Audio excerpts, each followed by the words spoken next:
Okay, cool. So welcome everyone. Thank you for logging on and attending this morning's program. My name is Matt Schumann. I am on the programming team here at Cary Library. Before we begin, just a few things to note. Please let me know in the chat if there are any technical issues. And if you have any questions or comments, please use the Q&A button. This program is made possible by the generous donors to the Cary Library Foundation. And I'd like to now introduce Chef Trisha Pérez Kennealy. Trisha is the owner of the Inn at Hastings Park in Lexington and creates cooking instructional videos on the Instagram, as well as has hosted our cooking series throughout the pandemic. Today, she's teaching us about a fantastic summer dessert, pies. So please welcome Chef Trisha. Good morning, everyone. Lovely July weather we're having, that we've gone from 100 degrees to about 60. But I'm delighted that you're here. I hope that everyone is looking forward to celebrating July 4th this weekend. And so what I thought I would do is walk you through some very simple desserts that are based on fruit. So I think most people have heard of cobblers, crumbles, and crisps. Did we lose the connection? Nope, you're still there. Okay, because I'm using my computer as a monitor and it went blank. So what I'm going to do is tell you a little bit about the origin of cobblers, crisps, crumbles, buckles, and betties. All right. So the cobbler originated. The cobbler is more of that biscuit topping. So the idea is to use, different combinations of fruit. What I'm doing is I'm preparing some strawberries and some beautiful blueberries, because that's what's in season right now. And what I'm doing is I'm just taking these berries, and when I make these fruit desserts, I like the fruit to sort of hold its form. And what I mean by that is that I really want to make sure that my guests know that they're enjoying fruit. So I'm not going to cut it into tiny pieces. I'm cutting these strawberries into 4 pieces. And what I like about these desserts is that the toppings, or the cake part, work with all sorts of fruit. So this is something that you can have in your repertoire to do throughout the year. So in the summer, it would be berries. We'd start off with the strawberries, the blueberries. We progress to the raspberries and the blackberries. At this part of the summer, we'd also be able to use rhubarb. Depending on where you are in the country, you'll be coming into peaches soon. And I love that combination of peach and blueberry.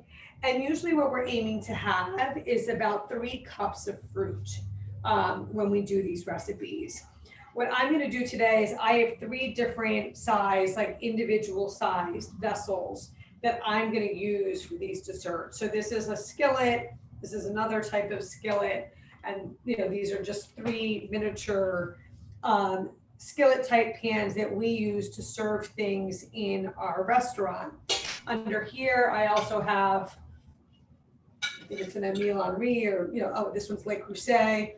That very traditional French style cookery that you could also use. You could use a pie pan, you can use ramekins, you can use baking dishes. So this is really one of those no fuss dessert recipes that had its origin in sort of more rustic cooking.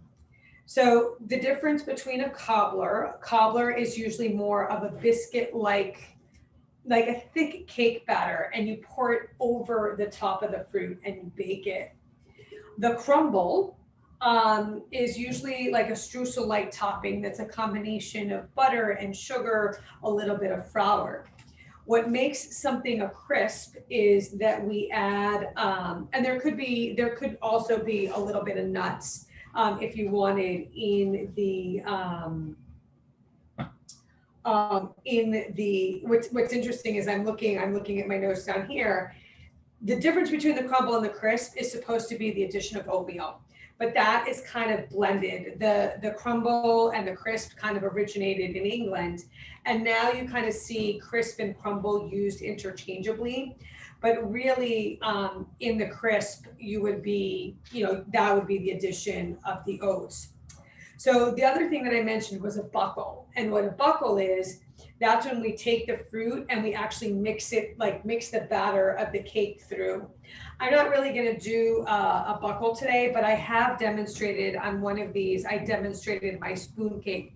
And that is kind of like a buckle recipe. And the reason it's called a buckle is that the fruit, when it's baked, actually buckles through the batter. And then it's also topped with some of that streusel on top. What I like about these desserts is that there's a little bit more of a focus on the healthy. You're able to get some of the oats into it.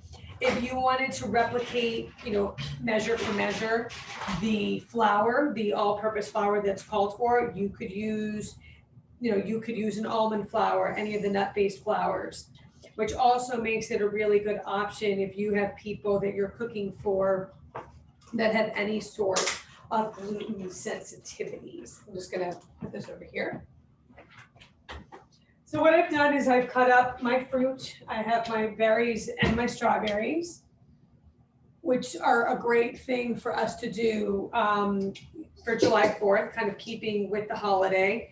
And using the color. You of course could add, if you wanted, you could add, other berries. You could add blackberries. You could add, you can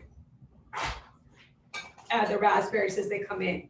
With the raspberries, they're a little bit more gentle, like fragile is what I mean.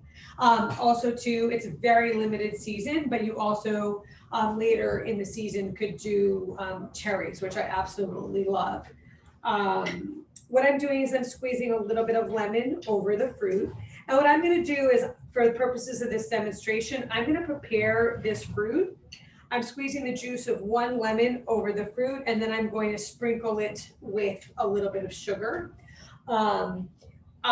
Because these fruit are in season, I probably need a little bit less sugar than I might at other times of the year.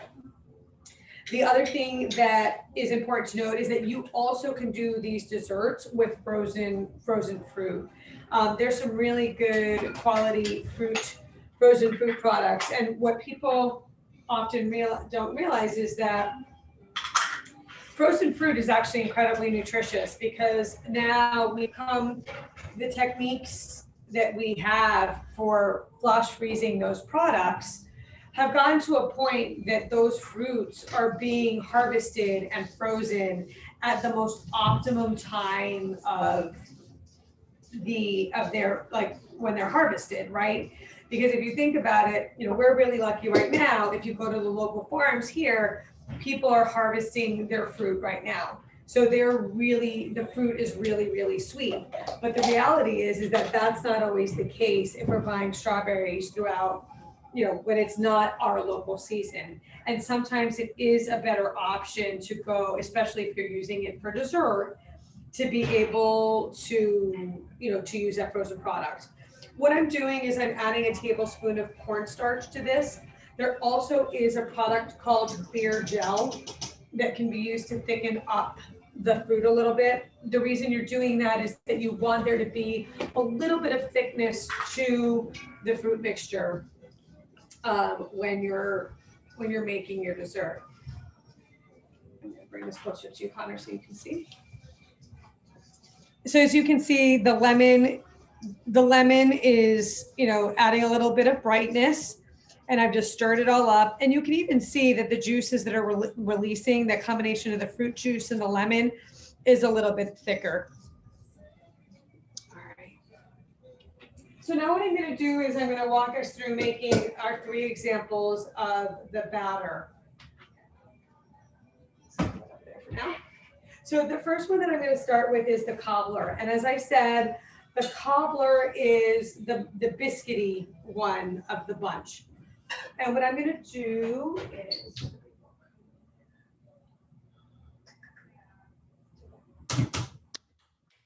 I'm going to make a little bit of a biscuit batter. If you have a biscuit batter that you enjoy in your family, certainly feel free to go ahead and use that.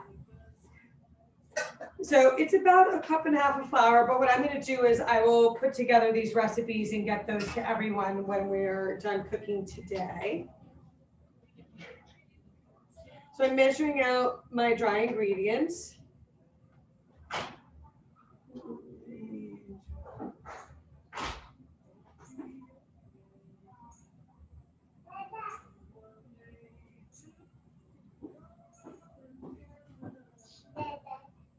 Hi. So it's so nice, there's guests at the end. So I was saying hello to one of our younger guests who's making his way to one of the ferries to go out to the islands for vacation. So we are really excited to be getting busier by the day. It's incredibly fun to be able to have guests again. So I'm adding sugar, I'm adding some baking soda.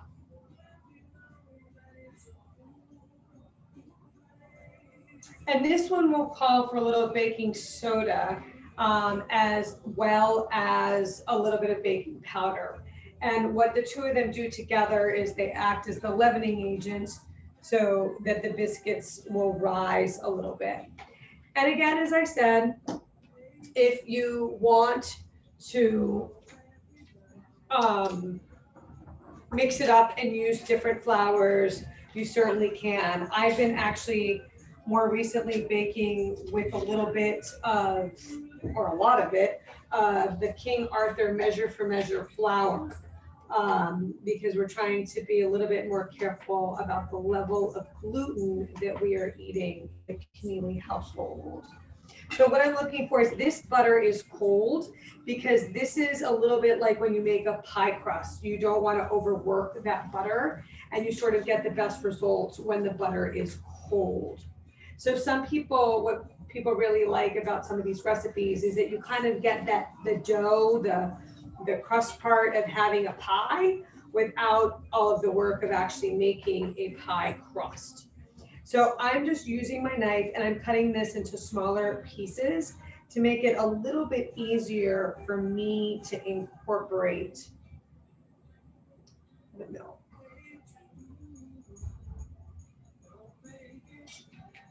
So what I have here is a pastry cutter.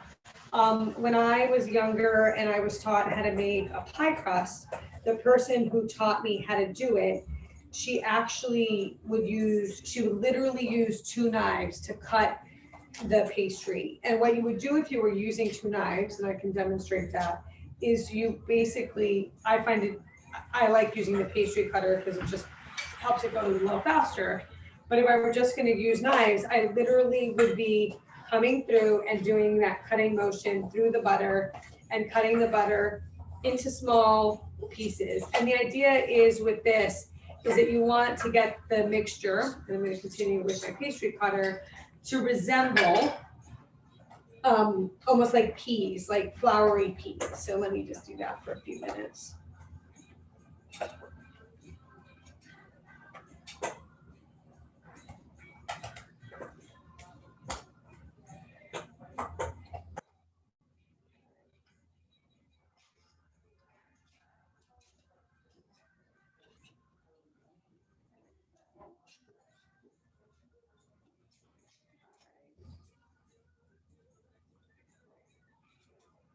So I apologize, I'm just gonna grab a bit of milk from the back kitchen. You might hear the Beatles in the background, so you can enjoy that music.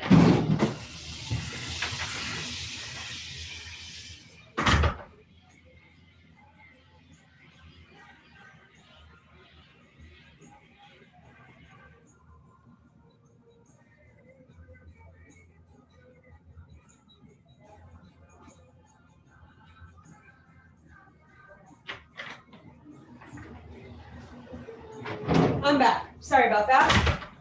So I am measuring out a little bit of my milk, and then I'm gonna bring that all together. Actually, Connor, I wanna just show them a little bit.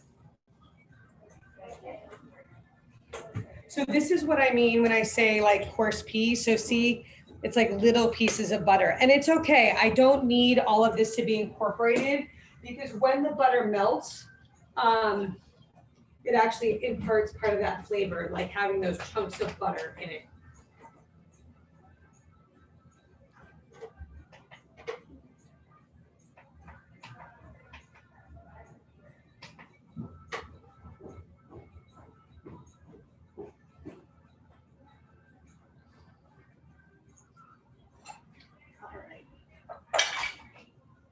So it really isn't that much butter that I'm adding to this mixture, because what I'm trying to do is make, as I said, it's more of that biscuit texture, so it's a little bit heavier.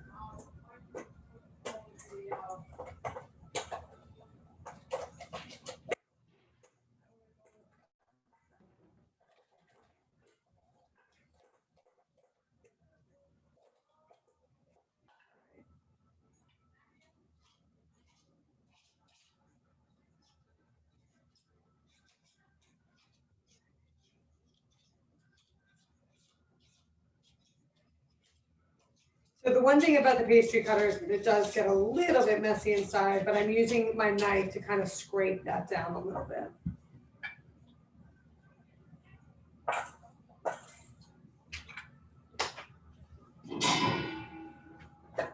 So that dough is coming together, and what I'm going to do for the purposes of the exercise, I'm going to bring the dough together. I'm going to show it to you, and actually what I'm going to do with this one is I'm going to bake off, because I want you to see a little bit what it looks like. So I have my fruit.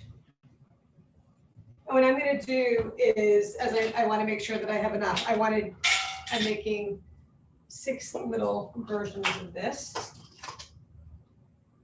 So that's about a ½ cup of fruit. I'm going to start by giving everyone a ½ cup of fruit, making sure that everything is sort of distributed.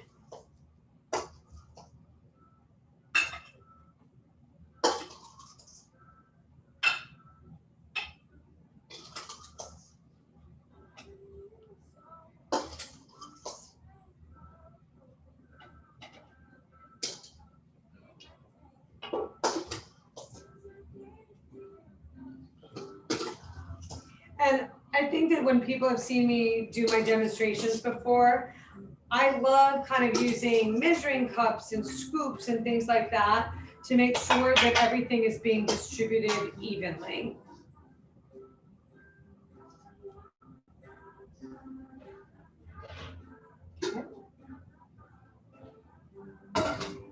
So I'm just actually going to use my hand. There's a question that came in, Trisha, if you'd like. Do you need to butter the individual dishes before adding the fruit? No, you do not. So what I did is I basically made like a half recipe of the cobbler. And as you can see, I'm just using my fingers. You could use an ice cream scoop. I just don't happen to have one handy here. I'm just putting it like that. You can take a shot of that. So as you can see, nice and simple. Now, if I were going to make this ahead, you know, people might be entertaining a lot this weekend.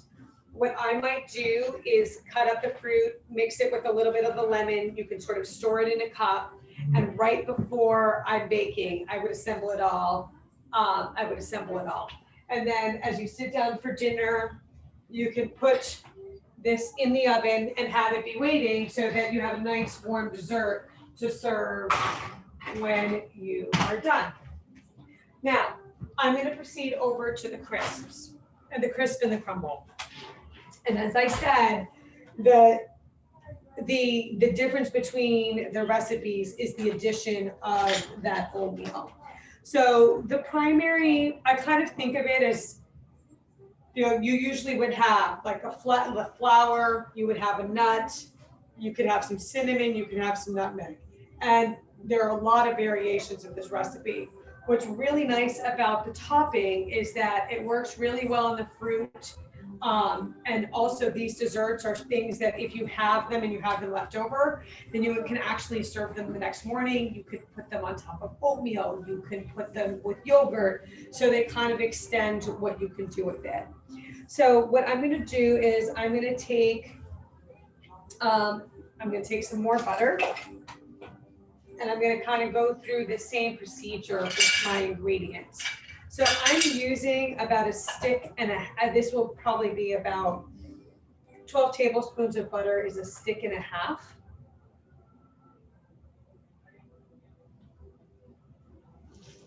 So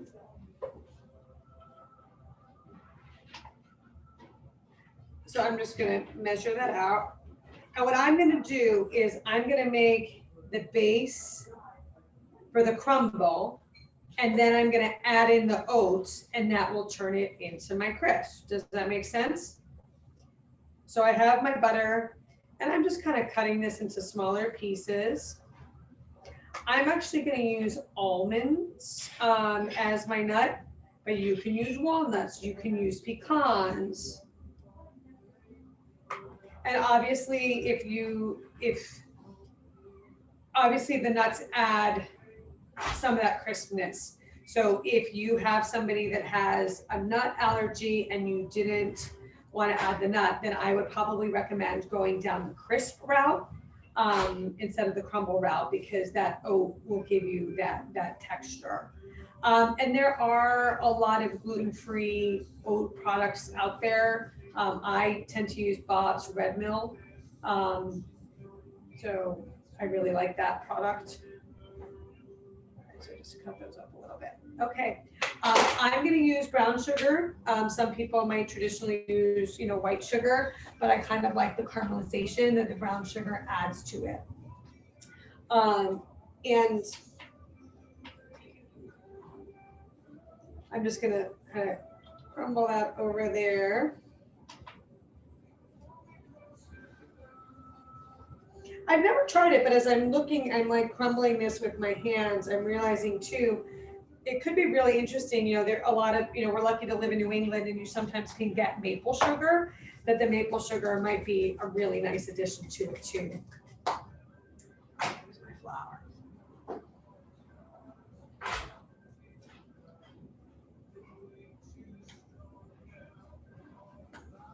So I've added brown sugar, I have brown sugar, I have butter, I have a little bit of flour. I'm gonna add my almonds.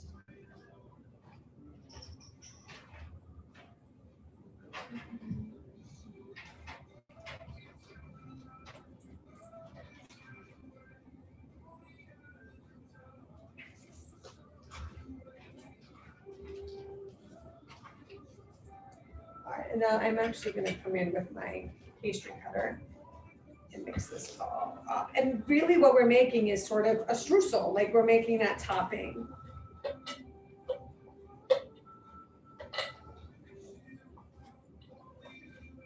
So I want it to be blended, but I don't want it to lose its crunchy texture. Does that make sense?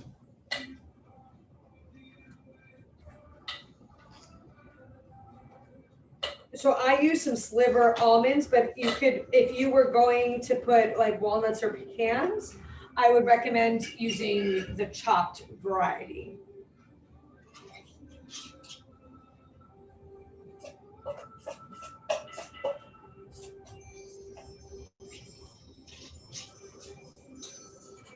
So just cutting through.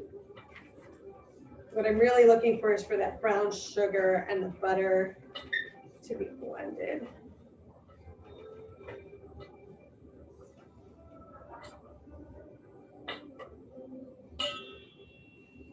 That's good. I'm also going to sprinkle a little bit of cinnamon on that.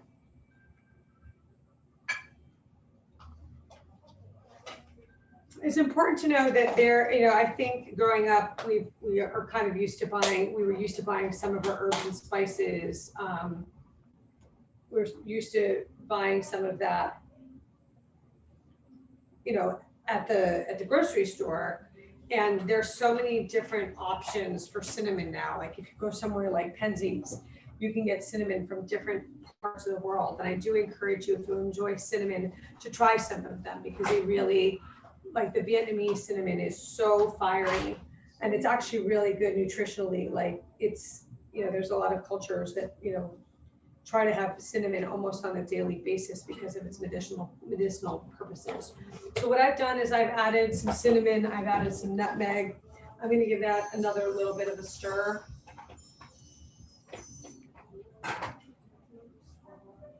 So it smells a little bit like apple pie, right? Because these are some of our traditional apple pie seasonings.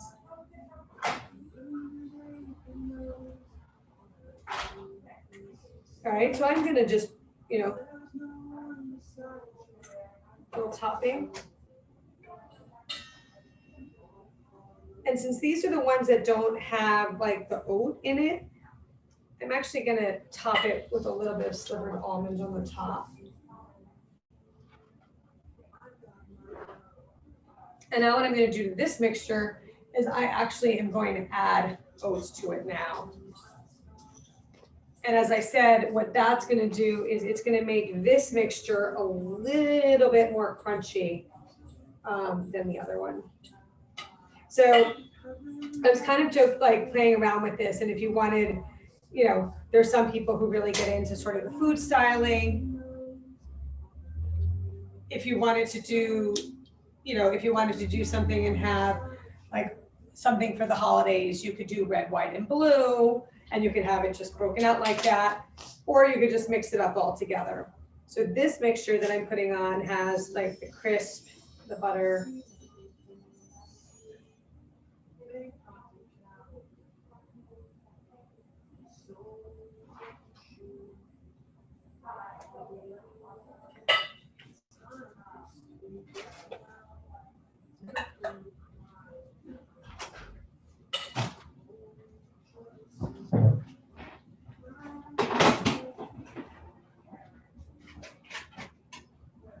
So now if you come in here, you'll see that those are kind of getting a little bit puffy. I'm going to put these little skillets in here.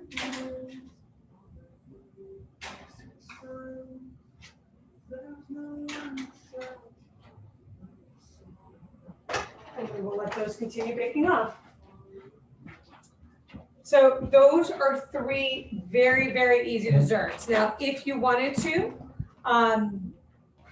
one thing that you could do in terms of that cobbler, if you wanted to proceed towards making, as I said, the buckle, is instead of you could mix the mixture from the cobbler together with the fruit, and then you would put the streusel mixing of your choice, whether it had oats or not, on top of it, and then you would have, what's more like a buckle.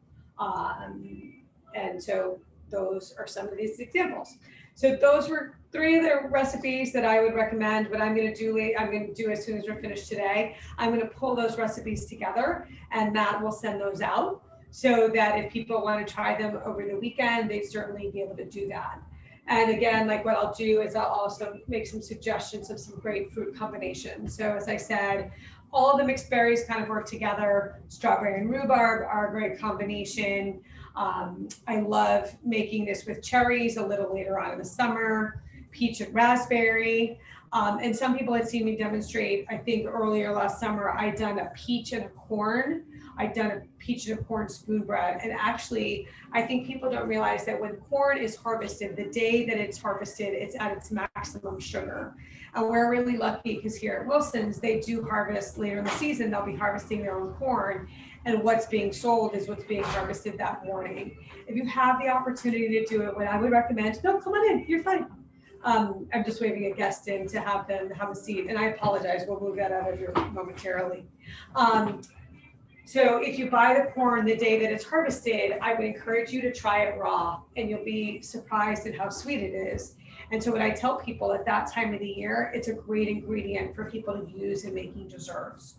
And then of course, being here in New England, we have all of those beautiful different varieties of apples that will become available in the fall. And I think that most people, when they think of cobbler crisp, all of these recipes, they usually think of apples, and obviously they're so readily available here, and it's really fun to try to make it with all of the different varieties that we have available here in Massachusetts. So I'm happy to answer questions as those are baking, and I'll bring the camera over there. We can take a little bit, take a look at it, but happy to answer any questions about the desserts that we're making today. One did come in so far, and that was if you use frozen fruit, do you thaw it first or go right from the frozen state? You can go right from the frozen state. The one thing, what I might do is maybe use a little bit less lemon juice, because the frozen fruit is going to let off a lot more liquid than fruit that is fresh. So I might cut back on that lemon juice a little bit. And also too, you have the ability to do that because I'm particularly thinking of like the Wyman's brand, the organic, they pick organic fruit and freeze it.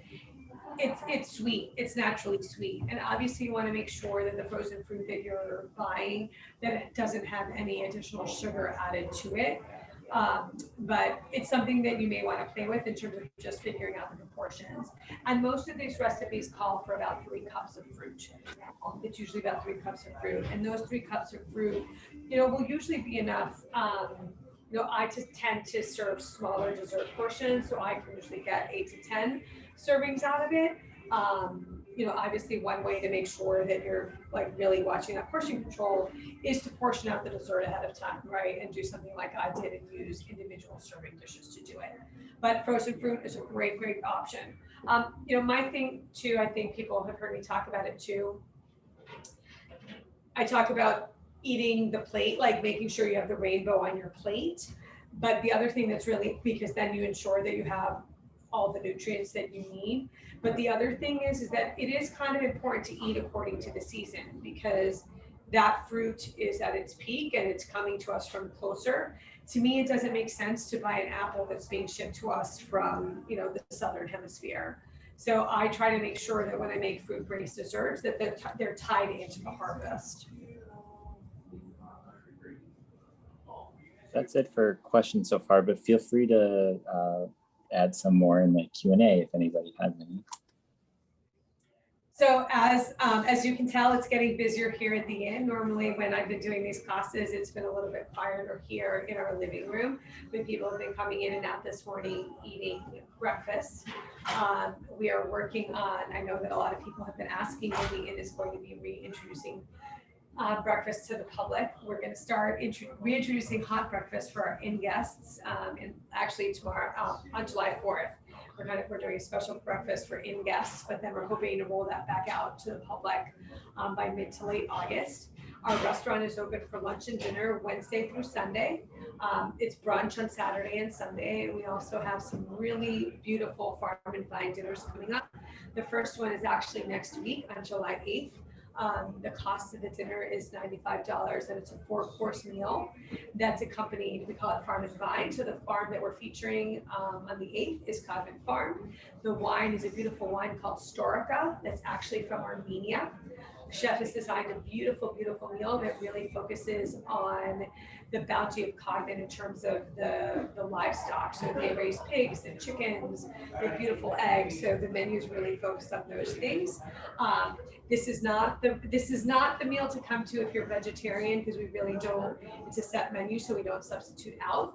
But our next dinner, which will feature new entry sustainable farming, which is a program out of Tufts, will be a vegetarian focused dinner.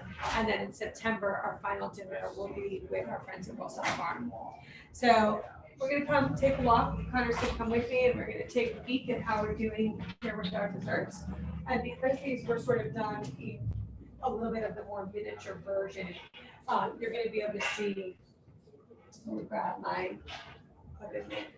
You're going to be able to see that some of these are actually pretty close to done.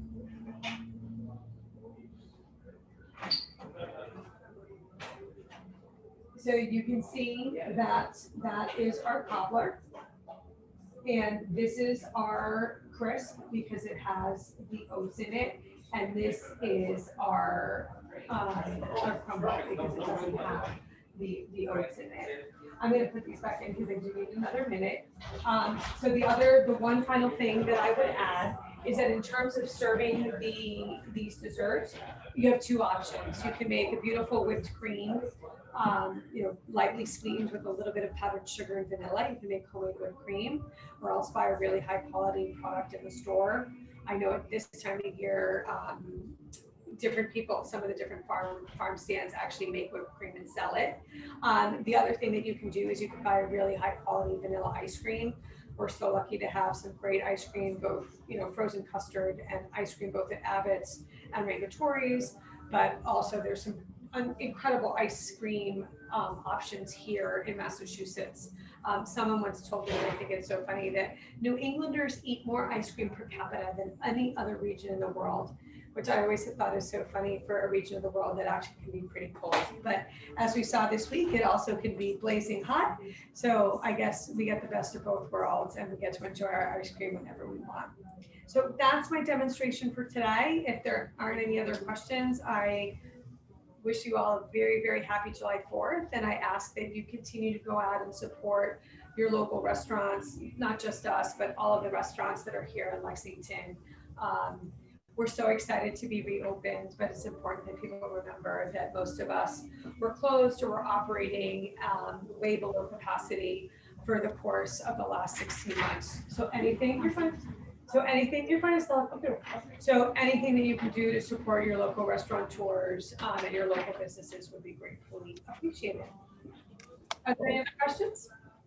There aren't any more, but thank you so much, Trisha, for taking time out of your busy day. And I'm glad that the inn is bustling right now.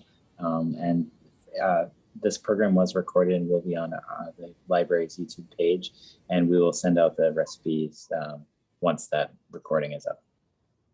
All right. So thank you, Trisha, so much. And then you'll have those recipes. I'm going to send those to you right now, and then you can share those with folks.